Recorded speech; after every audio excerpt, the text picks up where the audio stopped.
Hola, ¿qué tal? Bienvenido o bienvenida a la primera lección de este curso de inglés para principiantes. En esta primera lección quiero empezar con algo que vamos a usar durante todo el curso, que es cómo armar frases en inglés. Vas a ver que no es nada complicado, pero también es importante conocerlo para que luego todo vaya teniendo sentido. Así que empecemos. Ok, entonces en esta lección vamos a aprender cómo construir frases en inglés. Van a ver que no es complicado y nos va a servir bastante para todo el curso. Entonces arranquemos con esta frase sencillita. Yo camino en el parque. Si recordamos un poquito la época de la escuela, nos enseñaron que una frase se divide en tres partes: sujeto, verbo y complemento. En esta frase el sujeto es yo, el verbo es camino y el complemento es en el parque. Todo bien. Pero ¿cómo llevamos esta frase al inglés? También es súper sencillo, pero empecemos con esto. Si recordamos, estos son los pronombres personales en español. Yo, tú, él, ella, nosotros, ustedes, ellos. Entonces necesitamos el equivalente de esto en inglés, que va a ser lo de acá. Tenemos I, you, he, she, it, we, you, they. Estos son los equivalentes. Entonces podemos ir revisándolos después con más calma si es necesario.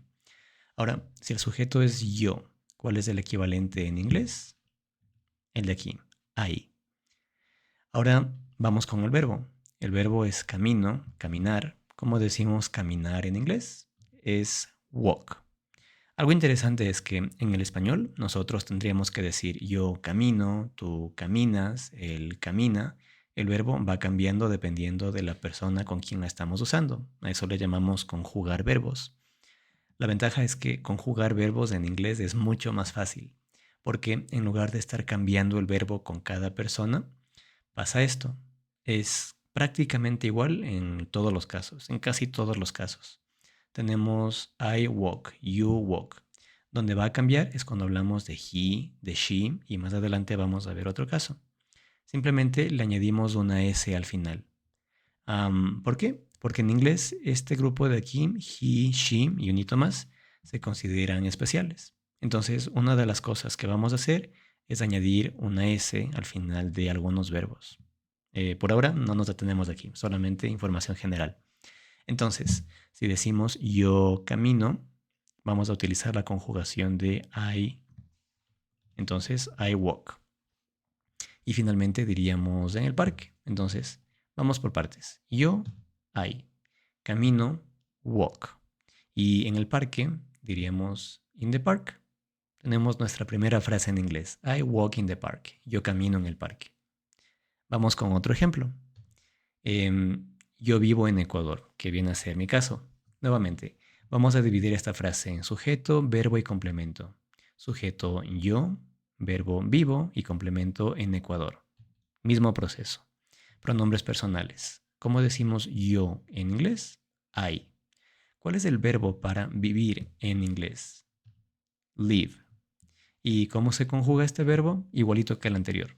Solamente lo que funciona con he o con she, con él o con ella, tiene una S al final, pero para los demás casos es el mismo verbo, live. Y luego diríamos, pues, en Ecuador, ¿cómo llevamos esta frase al inglés? Sujeto yo, en inglés I. Verbo para decir yo vivo, live. Y complemento, in Ecuador. I live in Ecuador. Tenemos nuestra segunda frase en inglés. Una más. Tenemos esta de yo tengo dos hermanos. Nuevamente dividimos en partes, sujeto, verbo y complemento. Sujeto yo. Verbo tengo, complemento dos hermanos. Misma historia. ¿Cuál es el equivalente en inglés para yo? I. ¿Cómo decimos tengo? ¿Cuál es el verbo tener en inglés? Es el verbo have. ¿Y qué pasa con el verbo have cuando lo conjugamos? Misma historia. Va a ser have en la mayoría de los casos, pero fíjense que aquí esto cambia un poquito. Para he y para she, que recuerden son personas especiales en inglés, cambia a has. Vamos a ver esto más adelante. Simplemente quiero que por ahora vayan notando que hay diferencias aquí. Pero de vuelta a nuestra frase. Para llevar esta frase al inglés, ¿cómo se dice yo en inglés? I. ¿Cómo se dice tengo? Have. Y dos hermanos, two brothers. Así de fácil. Entonces, Si recordamos esta estructura de sujeto, verbo y complemento, tenemos bastante avanzado para empezar a aprender inglés. No es la estructura que vamos a usar en absolutamente todos los casos, pero es una base que nos va a ayudar bastante para entender lo que viene más adelante. Así que simplemente recuerden, en muchos casos la estructura del inglés se parece bastante a la del español. A veces hay diferencias, sí, vamos a verlas poco a poco, pero vamos a aprovechar las cosas que son similares. Así que por ahora ya saben cómo construir oraciones básicas en inglés. Así que pues por ahora eso es todo en esta clase y nos vemos en la siguiente. Cuídate y por cierto, desde la próxima clase van a haber más ejercicios, más ejemplos, así que no te preocupes. Esto es solamente una introducción. Pero bueno, eso, nos vemos en la próxima clase. Bye.